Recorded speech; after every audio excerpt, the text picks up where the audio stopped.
Good morning, everybody. Welcome to our NCAA workshop. Just a couple of details before we get started.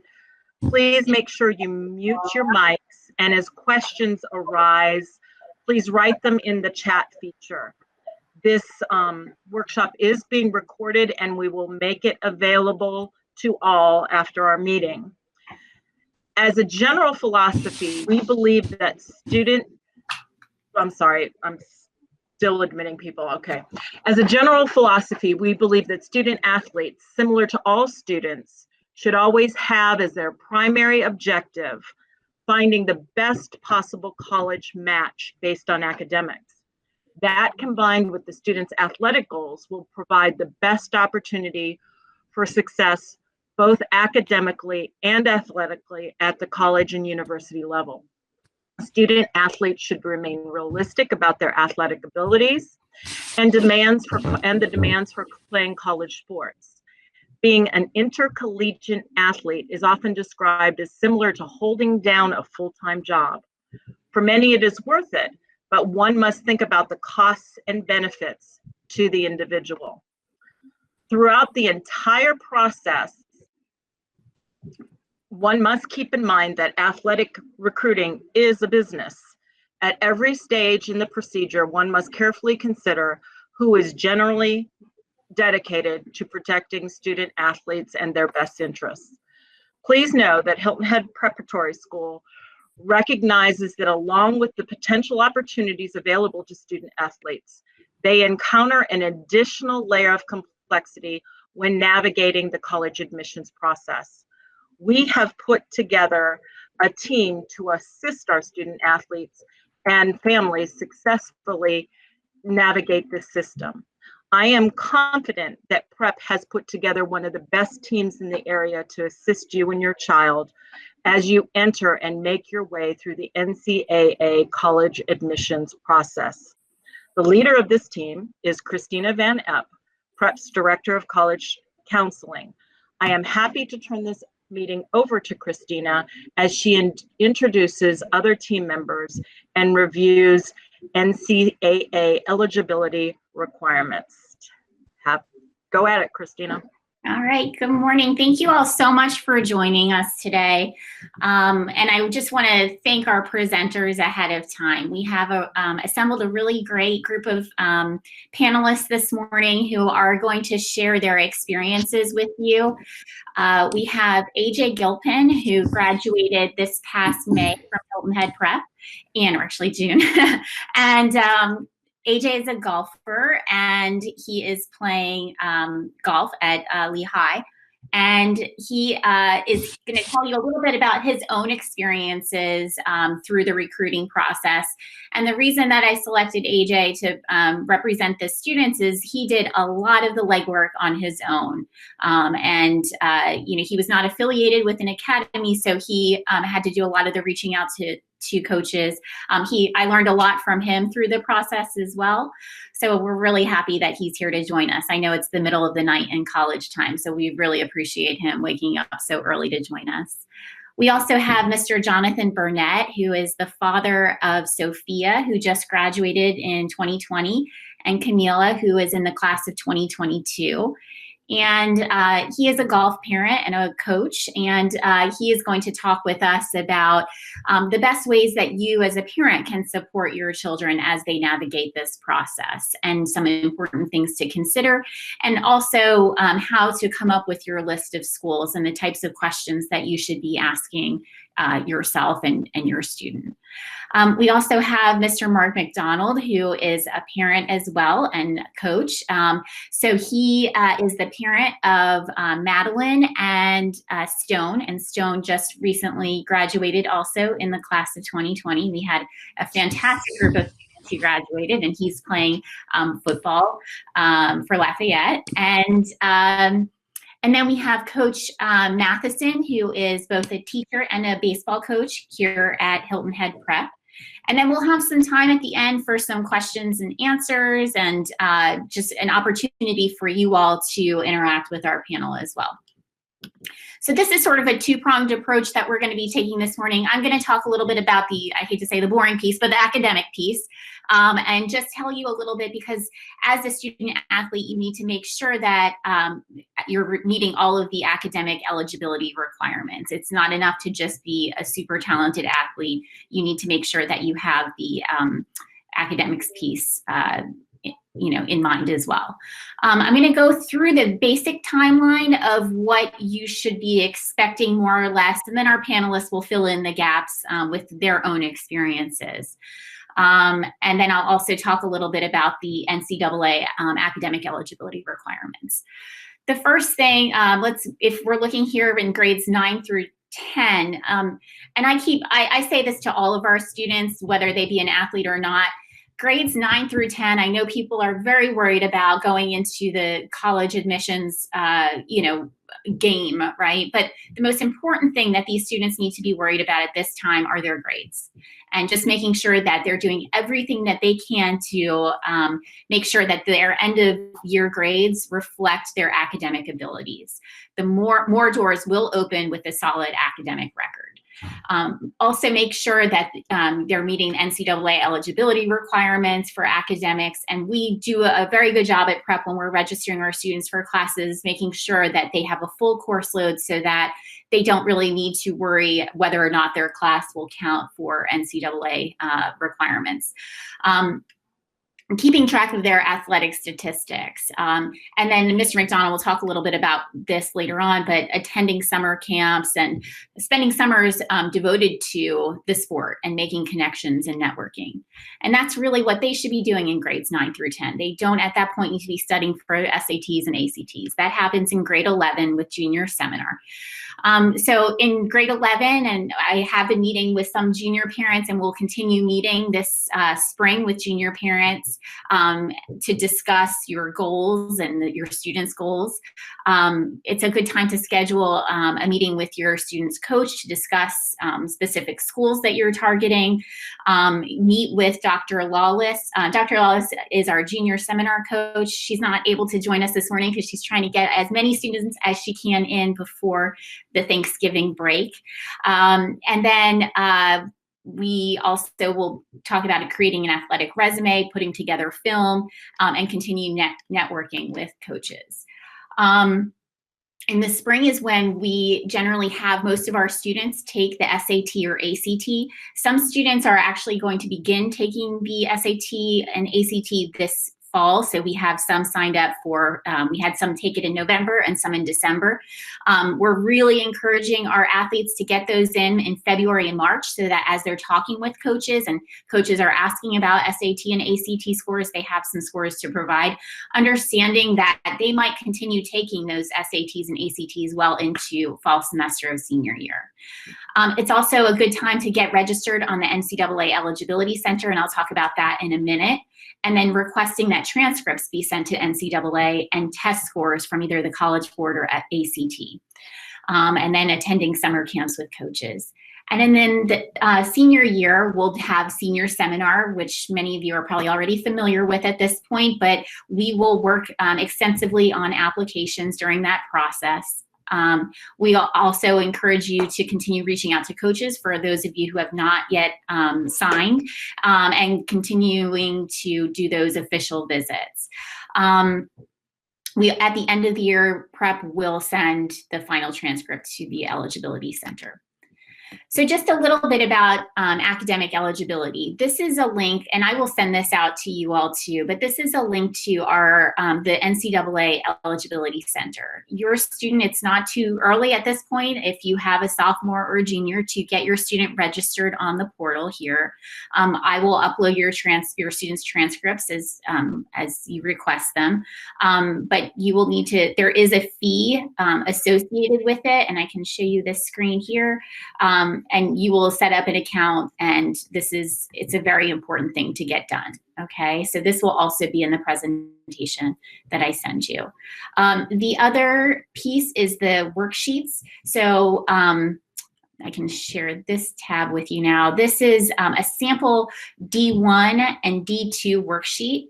And basically what we will do when we meet with students, we'll sit down and we'll go through their list of classes, their credits. These are core classes that they're taking, not photography or music classes.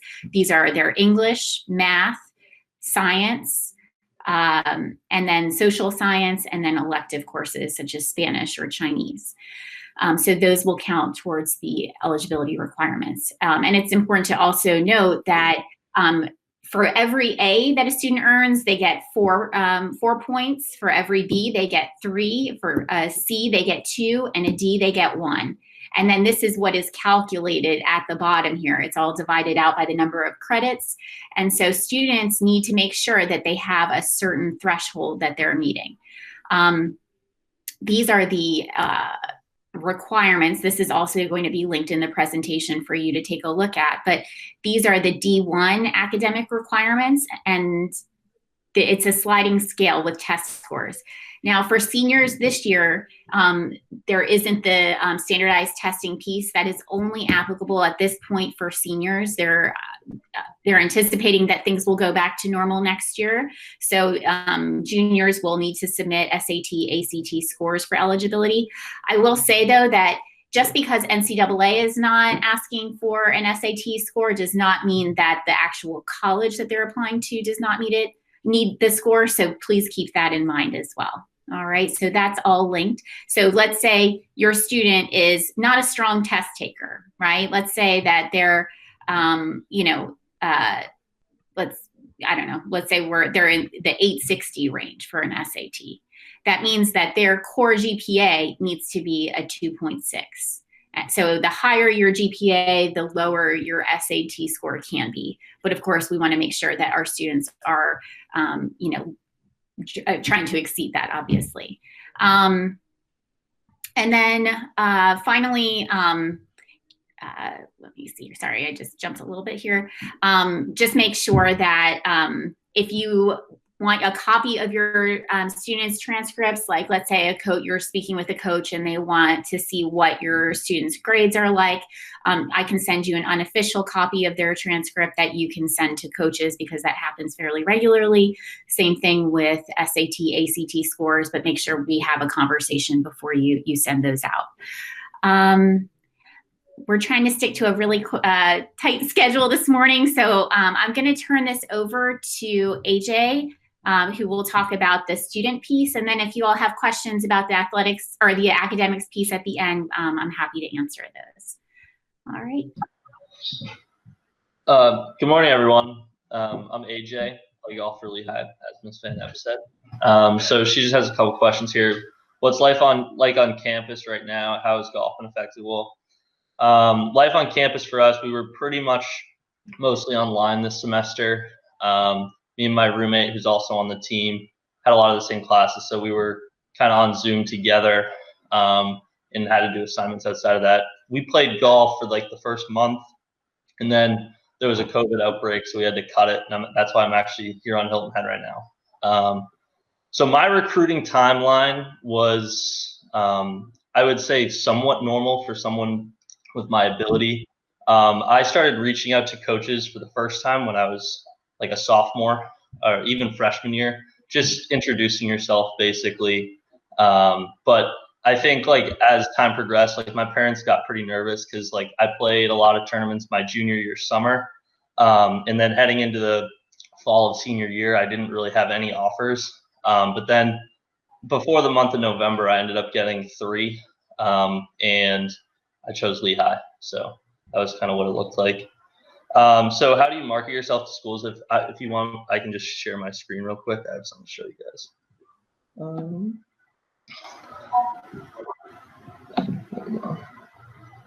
So I'm just going I might need to stop presenting. Yeah. Right, so that you can present. Okay, sorry. Go ahead. Is it working? Oh yeah, there we go. Okay, so I'm just gonna pull up. Can you guys see this or no? No. What? No. I can. Yeah, now I can see it. You can see it. Okay. Yeah. So these are some old emails that I actually sent to coaches, as you can see, I set like a really wide base. I emailed a ton of schools, and like basically networking is obviously really important. So like the people like if you can reach out to those schools as opposed to just reaching out to schools that you've never had any sort of contact with, that can definitely give you a leg up. But for example, if you go to my Lafayette one, I actually did end up getting an offer from Lafayette. So my original email, I had never talked to the guy. I sent out just this, and what this basically entails is I introduce myself. I talk about my grades. I talk about kind of my story, and like I kind of had a weird like high school situation where I transferred and then came back to prep. And then I talked about my play over the summer and some other things. And then I also included this golf resume.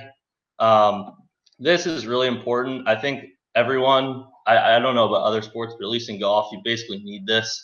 So this is me, some of like, my stats, just some highlights or whatever. And then for golfers, like your score section. So these were like some of my highlights from when I was playing over the summer in 2019, just to basically show like coaches exactly like what you're doing and how difficult the course is, strength of the field and stuff like that. And then I included some high school highlights as well. And basically that turned into, at least with Lafayette and as well as other schools, a follow-up email. And then we talked on the phone, and then we set up an official visit. And he also, as Ms. Van Epp mentioned, he also asked for my senior year academic schedule, my transcripts, and some film. You guys can set that up with her, and then as well as your coaches. But it's also very common too that coaches don't have spots available or they're not interested. Out of all these emails I sent, there's probably about, 80 of them here. I would say I got responses from probably 40%, and probably 30% of those responses were something along the lines of like, we don't have spots left, or we're looking in another direction. So don't get discouraged if you get a lot of those. You can get these emails too. Like if you just go to, the athletic website, I have Lehigh pulled up here. And then you click on like the coaches, and you just click on like their bio, whatever. This is our recruiting guy.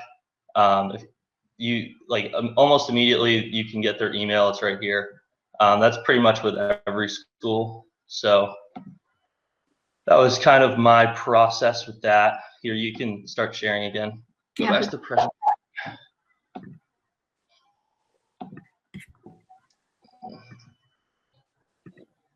All right. AJ, can you hear me? Yeah. We do have a question. One of our parents said, I understand some student athletes have alignment with schools, coaches early as ninth grade. How does that work under NCAA rules? Yeah, so basically when I was a freshman or sophomore, I was actually in the JPGA program at the time, and I would provide my coach's name at the end of every email and also their contact information. And for me, like Furman was kind of a school I was talking to when I was a freshman, and their coach would talk back and forth with Chris Tremblay, the head guy at JPGA. I couldn't actually talk to him, but you can reach out and introduce yourself and stuff like that, and then create that just baseline connection before junior and senior year come around and things get more serious. Ms. Van Epp, I still can't see the presentation. So. Oh, it's not working? Oh, yeah. Sorry. You're good.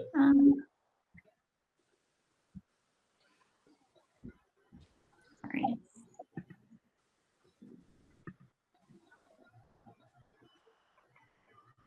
There we go. I think it's pulling up now. Can you see it? There we go. Okay. So yeah, we just went over marketing to schools. So how did prep prepare you for academics in college? So prep for me was huge because I actually did.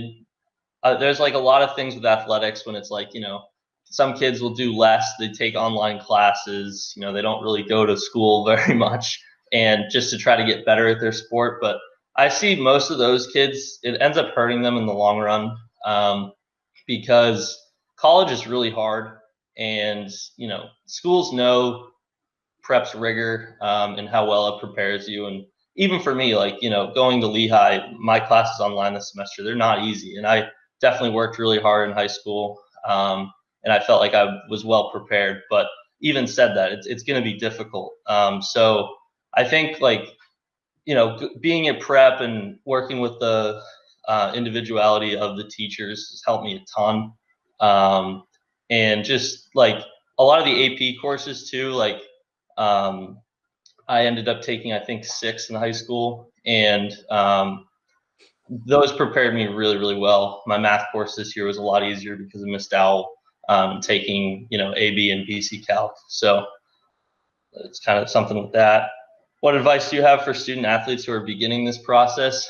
You're going to learn as you go through the process. You know, the first few emails you send to schools, you're going to be nervous, you know, when you have to talk to them on the phone, or, you know, they follow up and you don't really know what to say and you're worried about making typos in your emails. Like, you're going to make mistakes. Like I definitely did. But just know, like, as long as you keep pushing, it's a numbers game, as Miss Van Epp said. Like, if you cast a really broad net, like I said, I probably reached out to about 80 schools, all with, you know, a decent academic program as well as golf, and I got 3 offers. But I mean, that's all you need is 1. So I was really lucky in that.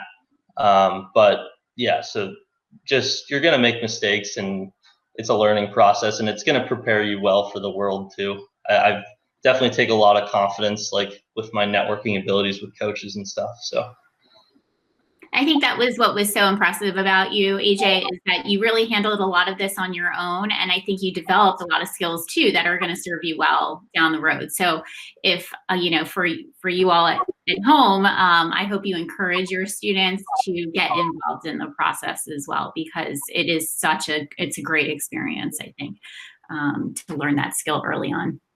So also one more thing, don't be afraid, if you're a student, to, you know, reach out to others that have gone through it. I had one kid who was a friend from home that actually plays golf at Notre Dame, and he had helped me out, like, making my resume and everything else, and, like, my email's at the end. So if you guys have any questions, just shoot me an email. I can even send you the resume, or like my base email or something like that, just to have something to go off of. Thank you very much. Thanks. All right. So we have next we have Mr. Burnett, and go ahead and take it away. Oh, are you on mute? You might be on mute. Can you hear me now? Yes. Thank you. Great. Good morning, everyone. Thank you for including me, Ms. Van Epp and Ms. Webb Browning.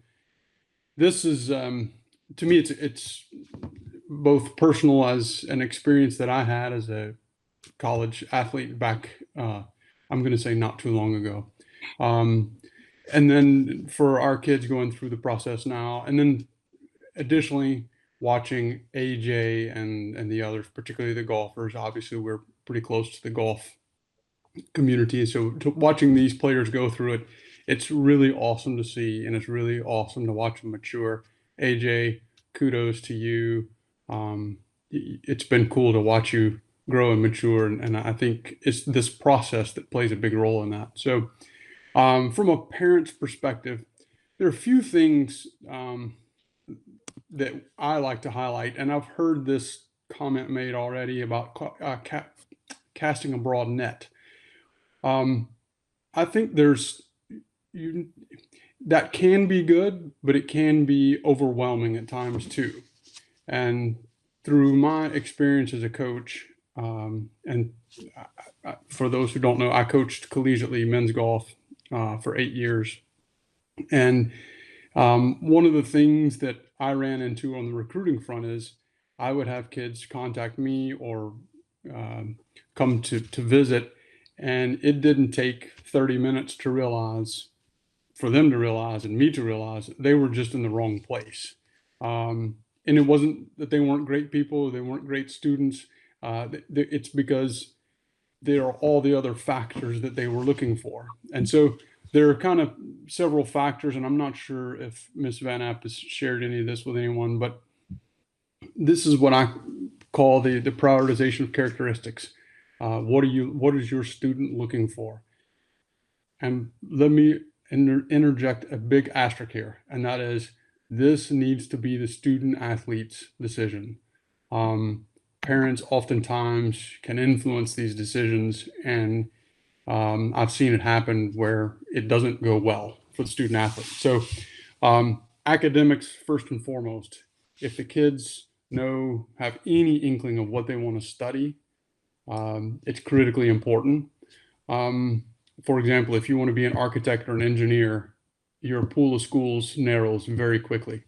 If you're going into a professional studies program, medicine, CPA, law, you want to know what the acceptance rates are for those schools postgraduate. Location. A lot of times players will cast broad nets and end up a school in Texas likes them, but getting there is difficult. Homesick, the problems of being away from home for the first time. All of these things need to be. I encourage them to be considered. School surroundings, school size, student life outside of their sport. I'll give you an example. Sophia's choices came down to Furman and Clemson, and she chose Furman because she did not want a Power 5 setting to study and focus on her golf, and she liked the Furman setting more so. She felt like all that other stuff was a distraction to what she was going to do. So developing this list, if a player goes through and really looks carefully at these various components, the list of prospective schools will narrow very quickly just on this front before you even factor in athletics. And then if you factor in athletics, it's already been said, it's critical that players are honest with themselves and honest with what they can achieve, want to achieve through the collegiate athletic experience. The one thing that often gets overlooked in this process that I would encourage a student to do, to look closely at, is who's on the team. You will spend more time with the players that are on the team, even more than with the coach. And if you know someone, and if you know some of the dynamics, and you understand the chemistry going in, it will make for a much better collegiate experience than if you don't know. I have seen so many situations, and I'll give you a personal example. I had a team that on paper should have been one of the top 3 in the country, and we barely made it to the national finals. And it was all because of team chemistry. Nobody wanted to lose to the other, but it was in a bad way. And so that lack of support within the team made everybody pretty miserable. And that was my fault on the recruiting front, because I recruited a bunch of really, really good players that didn't really get along. Their personalities didn't mesh well. So knowing that who's on the team is critically important. When it comes to on the parental side, one of the things that I think is critically important, let the student athlete do the work. A lot of times you'll see parents influencing, even directing conversation, even replying to coaches, contacting coaches. I think it's important to allow this recruiting process to begin the transition from a child in your home, to a child that's going to be an adult and on their own. And taking control of this process is a great way for that transition to begin. And I often tell my girls, and they don't like it, but I say, choices have consequences, and the choices we make shape the opportunities that come to us in the future. So having them control it with the parents' guidance, always ask the student, ask your child questions. How is it going? Have you spoken to any coaches lately? What's going on the communication front? What's your tournament schedule or your competitive schedule if it's baseball or what have you? Obviously, we as parents are involved in a lot of that, but try to get them to shape that on the recruiting side too. So being patient, and I think I see that Ms. Van Epp is sharing this. In closing, the one thing I would say is be cautious to stay out of the drama of the recruiting process. A lot of times the rumor mill runs rampant. Student athletes speak to each other in competitive scenarios. For example, golfers will spend 4.5, 5 hours together walking around a golf course, and they're telling each other things about their various recruiting experiences. There may be quite a bit of hyperbole going on out there between the student athletes. So be cautious and remind your student athletes that they can only control their controllables and to focus on theirs and theirs only.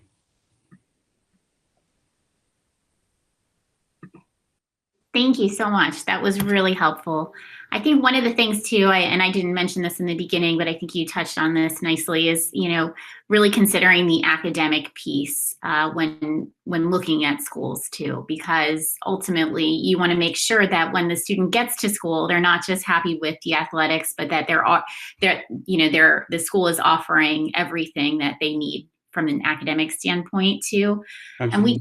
And we talk a lot about developing different lists. So even, a list of schools should the academics go away, and, what schools would they want to consider too. And that's something that we will talk about when we meet in the spring of junior year, is developing those two different types of lists.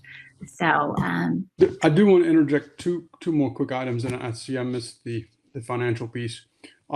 Really quickly on that front, you have two sides of that equation. You have the family side and you have the school side. In my note that you were sharing there earlier, there is a process called stacking, and this is scholarship stacking, where some schools permit athletic and academic combined to provide an offer or a funding possibility for a student athlete. So be aware of that process. Again, some schools allow, some conferences allow, some conferences don't allow. But you want to ask about it, particularly, quite frankly, students coming from prep have a great opportunity to earn academic aid, and optimizing that helps both the family, but also the team. On the financial front, the NCAA establishes limits by team, by sport, and by division. So Division I has a certain limit, Division II programs have another limit, and Division III is actually, they don't offer any athletic aid. It is all done through institutional or academic aid. So being aware of those components is critically important.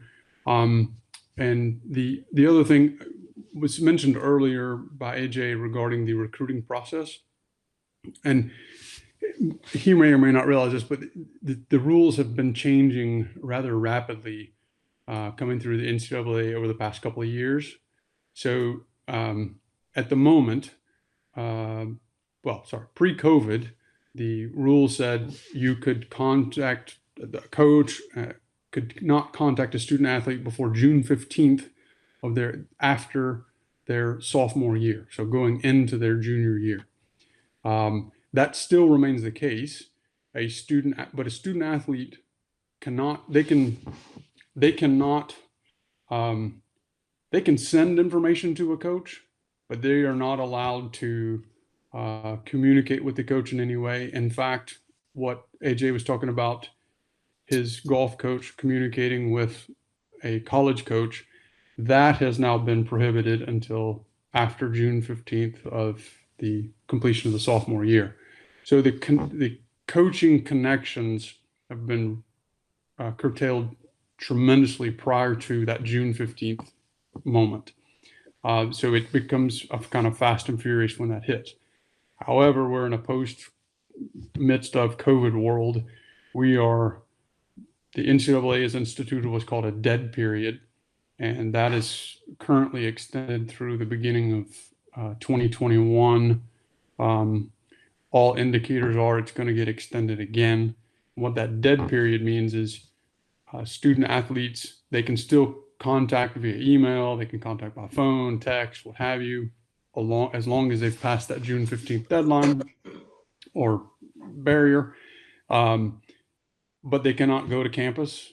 The coaches cannot come observe athletic activity and such. So the recruiting process currently is, like much of the rest of the world, a bit chaotic, and the uncertainty is very much clouding the view right now. And I'm hearing that they're going to be pushing that dead period back now, perhaps until the spring. So it was supposed to end in January, but yeah. So. And Mr. Burnett, we do have a question. How integrated was Sophia's research with Hilton Head Prep's ability to assist with finding the right fit? Did her coach play a role in the process? Yes and no. Yes, Coach Mo was certainly contacted by the various coaches, more, quite frankly, not from an ability standpoint, but more from her demeanor with the team. How did she interact with the teammates? That kind of thing. And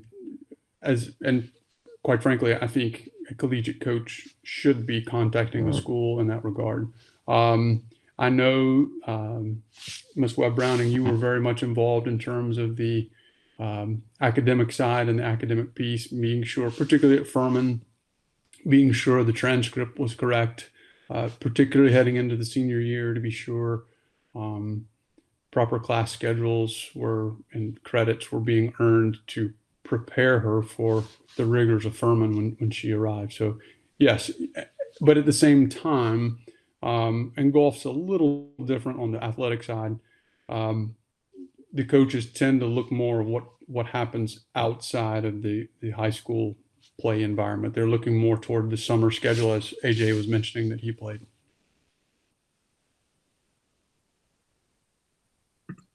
All right. Well, thank you very much. We My have, pleasure. yeah, that was really great. We have Mr. McDonald now, and Mr. McDonald's son Stone he just graduated in June, and he is playing football. Are you on mute? Oh, no, you're good. No, Go ahead. As I listen to everybody, I think you can tell it's a full-time job, recruiting. Also, you have to have a game plan, and the resources that the school's putting together, if you stick to a game plan, it can be frustrating at times, but as you go along the process, if you hit targets, you're on task. So what I did was just wrote down a couple things to discuss. AJ did a great job showing you some of his letters. What we did was we started with conferences. So we started a spreadsheet, which I think is huge. And like AJ showed you, you can go on to every college website, to the athletic department. You can pull up the coach, the head coach, the recruiting coordinator, the position coach.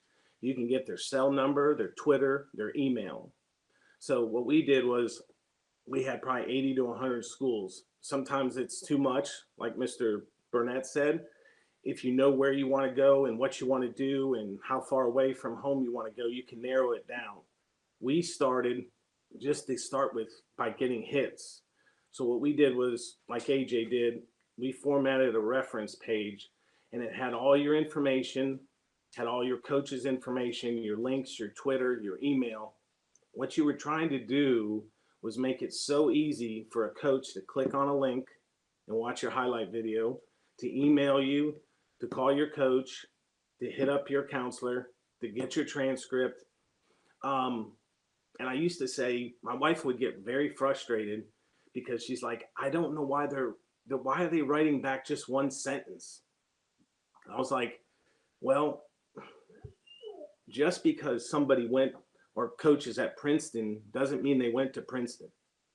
And they're very short. They have a very limited time. So the best thing is you just want to hit. And that reference page, the other part to it, I believe, was you can go on the website of the school and fill out their recruiting format. They've got like a 1-page. It's a little bit of a pain in the ass.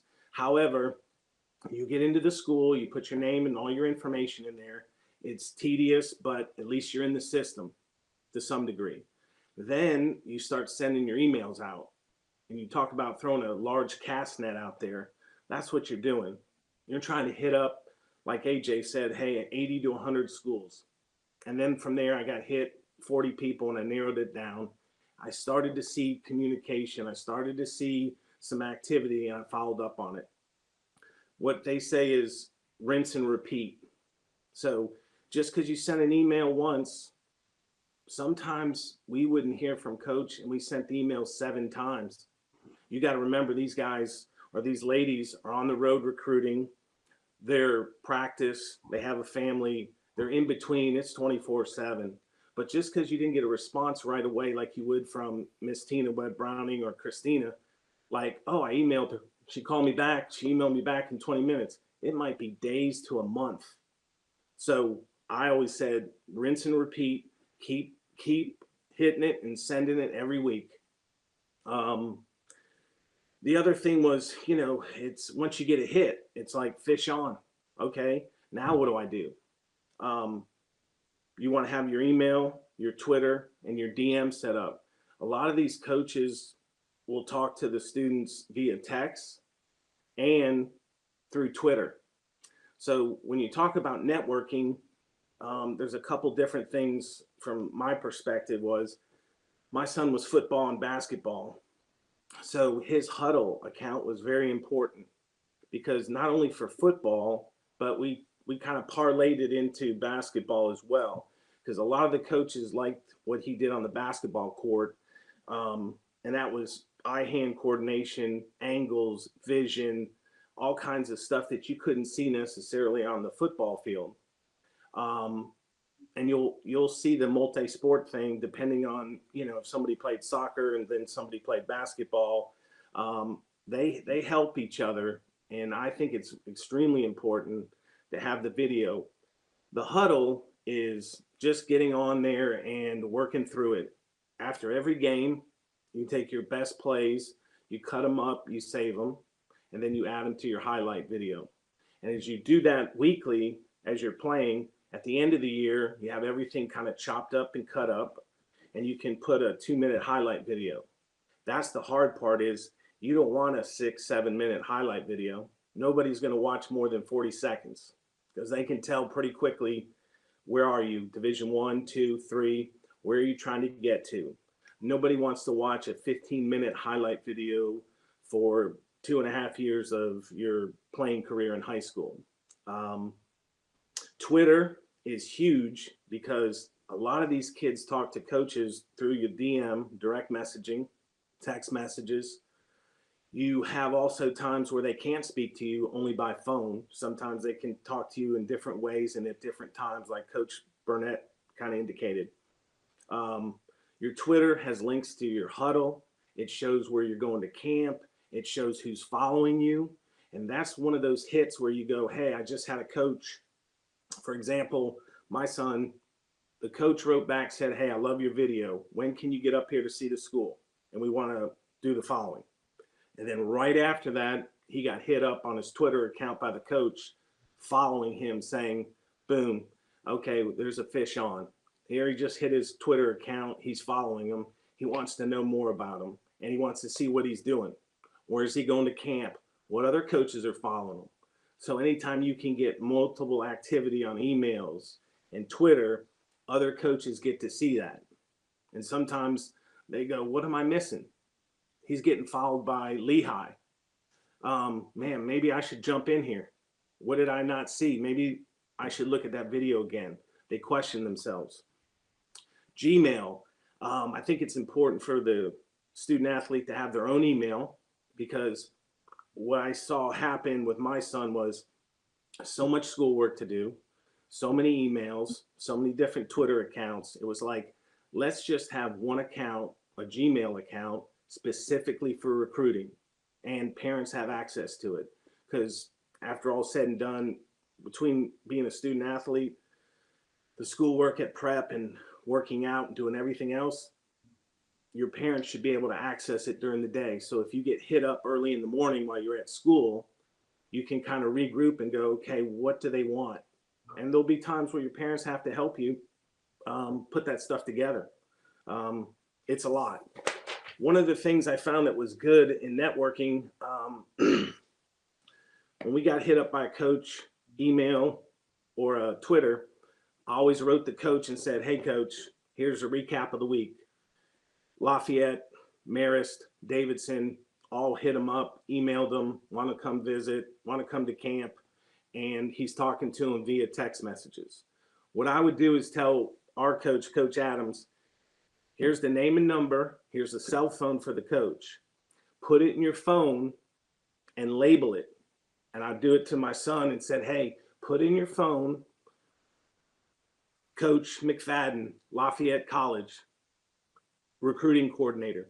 So when he called you, you saw it pop up on your screen. It didn't come from a cell phone in Pennsylvania where he's at. It's his cell number when he was in Ohio at a different school, and he never changed it. So all of a sudden your coach or you would see something and go, I don't know why somebody's calling me from area code 708, and you might not pick it up. Whereas if you saw it show up and it said Coach McFadden, Lafayette, recruiting coordinator, you pull off the road, you take the call. Same thing with the coach. Coach Adams would see it and go, oh, I know who that is. I'm picking it up. Camps, junior day invites are huge. You can usually get to them, but you got to remember, sometimes you can always get to a school. If you call the school and say, hey, coach, I'm in the area, I'd like to stop by. You'll be surprised how many say, come on. So don't think just because you didn't get an invite for junior day that it's all over. Keep working to get in front of somebody. Even if you just said, coach, we're on campus on such and such a day, can I stop by and introduce myself? I think like Coach Burnett said, I remember coach telling me, hey, don't do too many camps.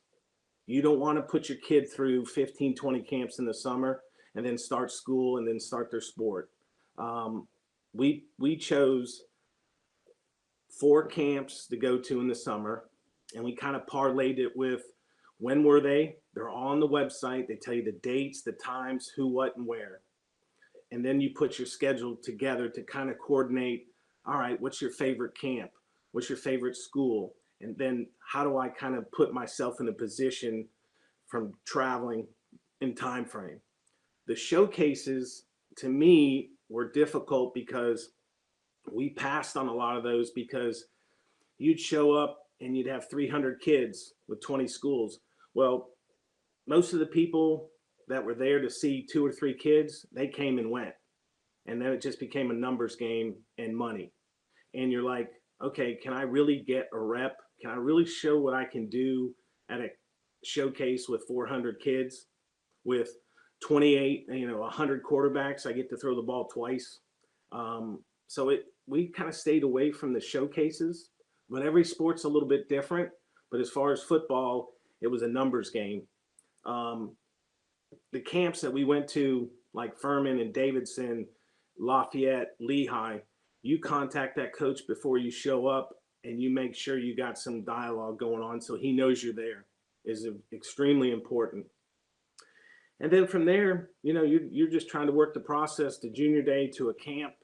Camp hopefully gets you an invite, conversation. The next thing, the coach is coming down to school. He's talking to Christina about resumes. He's talking to teachers. He's talking to the coach. He's having you come up for a visit. You can start to tell if things are working right when you're hitting points along the way. I've got like a top 20 kind of thing, a resource guide that we put together for some families that were with my son kind of coming up through prep.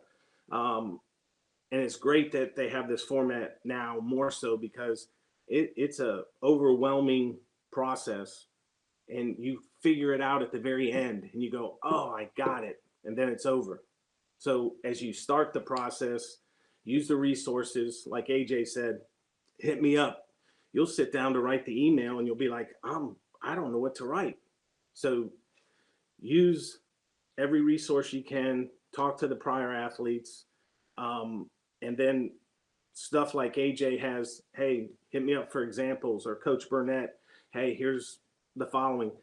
You know, what are you trying to chase? There's a lot of different avenues out there. Sometimes you're just trying to get in the best school, and athletics can get you in where maybe normally you couldn't get in. And then you're chasing financial aid, or the stacking process where you go, wow, okay, we're not looking for a full ride. We're looking to get into school. We're looking for a partial. We're looking for an opportunity. There's so many different levels and so many different angles.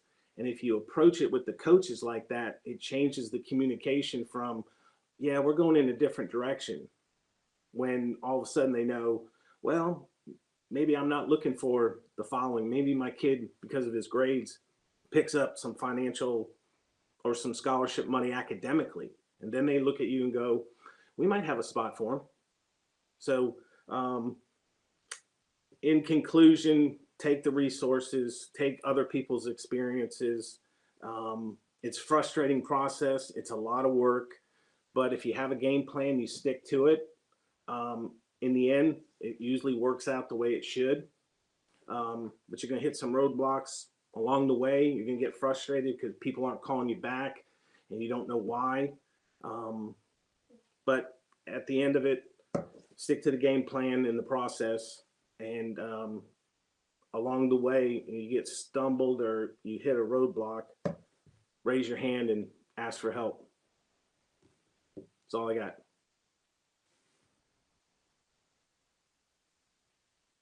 Ah, shoot. Ms. Van Epp, you're muted. Okay, there you go. Sorry, here I'm talking to myself. All right, so thank you so much, Mr. McDonald. That was really, really helpful. Next we have Coach Matheson. He's just going to speak a little bit about the coach's perspective just for a little bit, and then we'll open it up to questions and answers. And if Coach Matheson can hear us. Oh.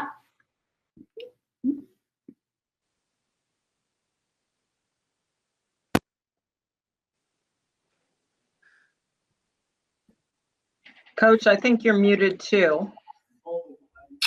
And if you remove your mask, we'll be able to hear you a little bit better. Can you guys hear me? Yeah. Good. Okay.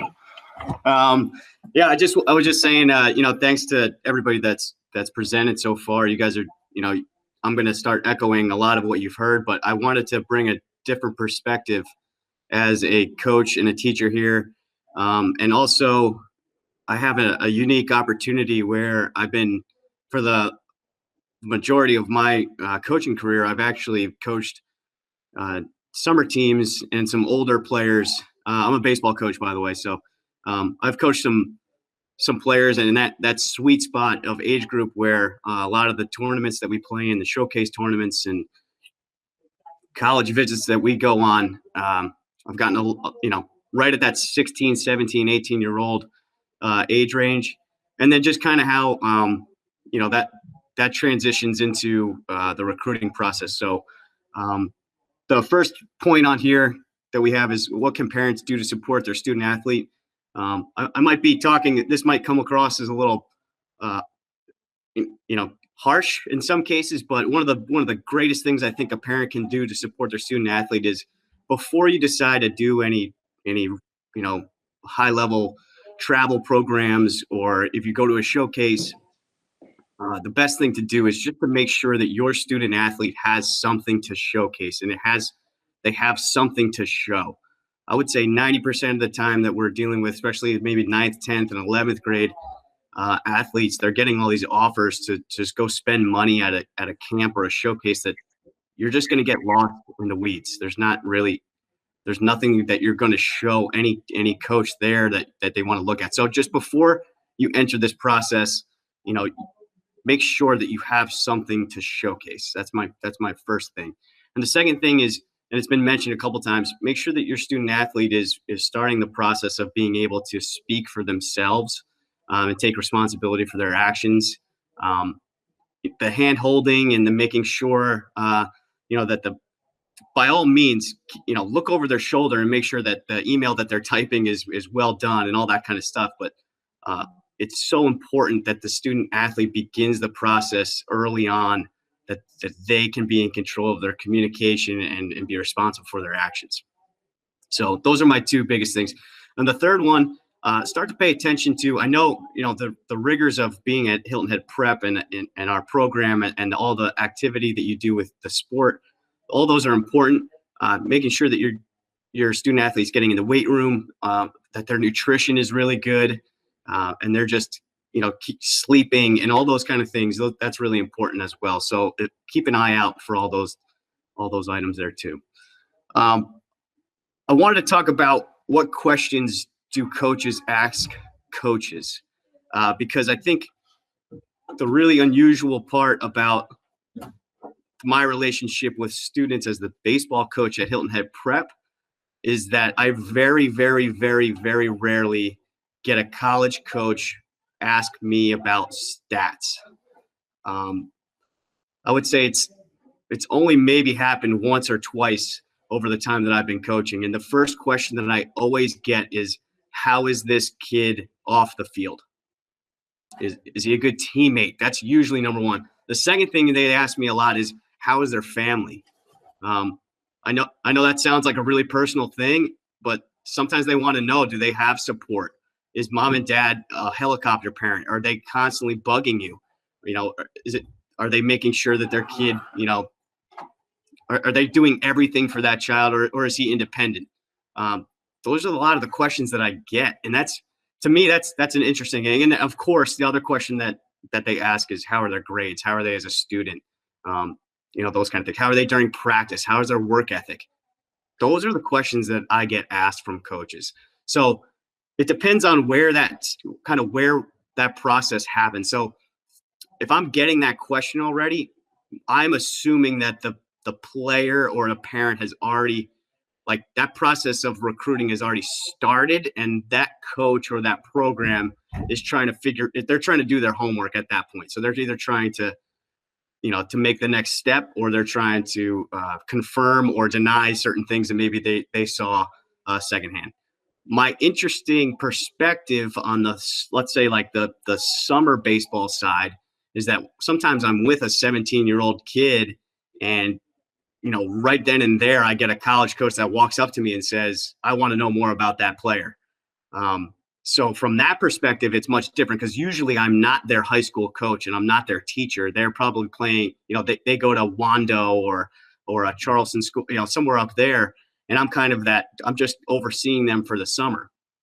And when that happens, a lot of times, so I always carry with me, and this is something, depending on the sport that you play, I always carry with me a roster that has as much information about each student as each of my players that I have. So if someone comes up to me and says, I want to know more about so-and-so, I just pull out a sheet and I say, here's his contact information, here's his high school, here's his college coach, phone number, email address, social media channels, which you guys already talked about. And I hand that off to that coach. And then they kind of go from there. Sometimes I hear back from them, but for the most part, my assumption is their next step is going to be to contact the high school coach after that. And I know that's different for each sport, but I think that that'd be important if you're looking outside of the traditional school season, which this year with COVID, obviously we lost most of our spring season. So the summer became so much more important for our baseball players. I want to right off of that. The other thing too is you guys talked a lot about. There was a lot of talk about going to colleges and participating in camps and stuff like that.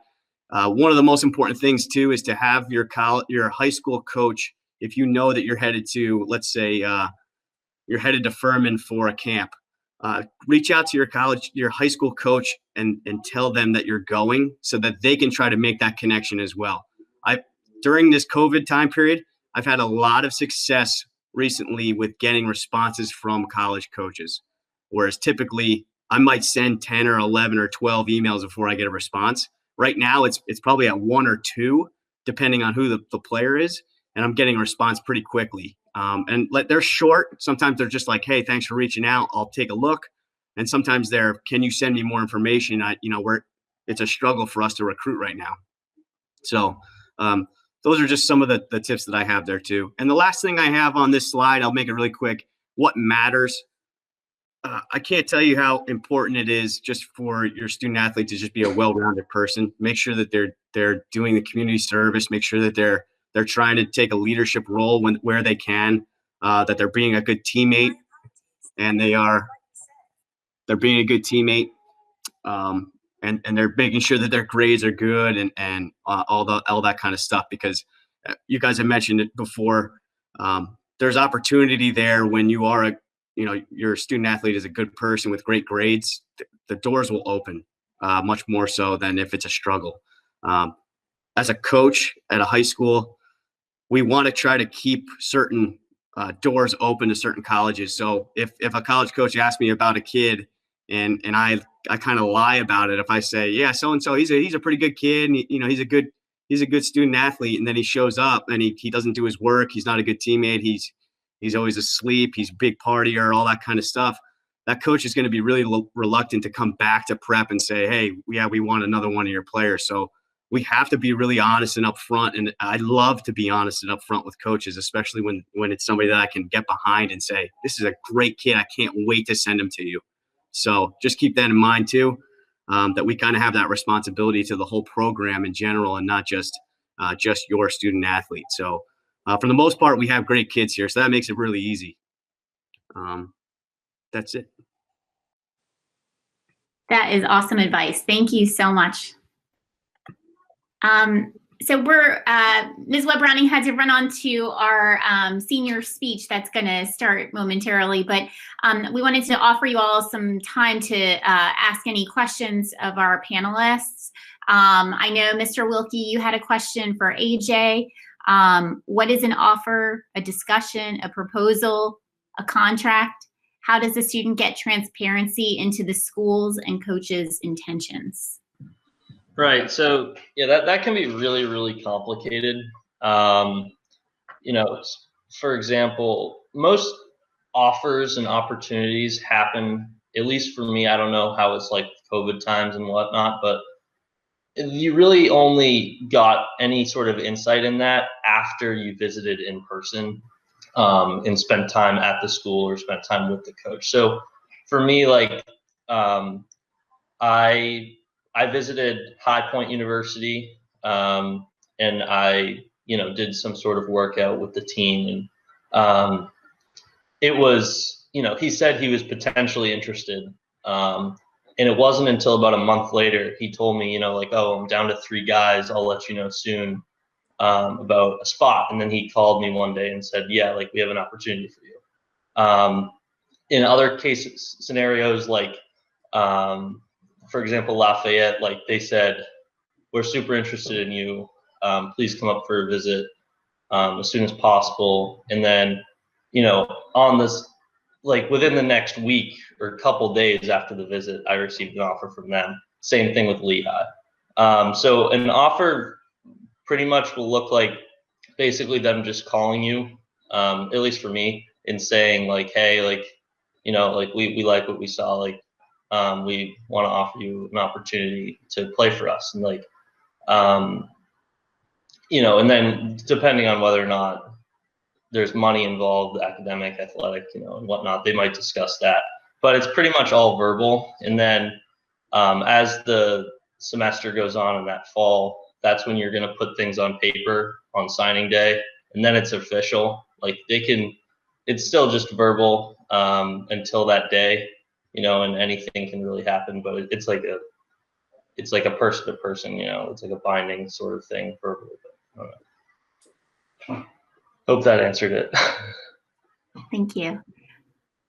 Are there any other questions? Feel free to just unmute yourself or type it into the chat box. All right. Well, if we don't have any other questions, I will send this out to all of you, but it has the contact information for everyone who spoke today. And, you know, I think all of us are happy to answer any questions that you have that might come up later on. Oh, I'm sorry. Did someone try to? Okay, I think that's it. But thank you all for joining us this morning, and you know we really appreciate it. And thank you to our panelists. Thank you for taking time this morning to share your wisdom with us. And for those of you parents at home, thank you for joining, and we're looking forward to working with you over the next couple of years.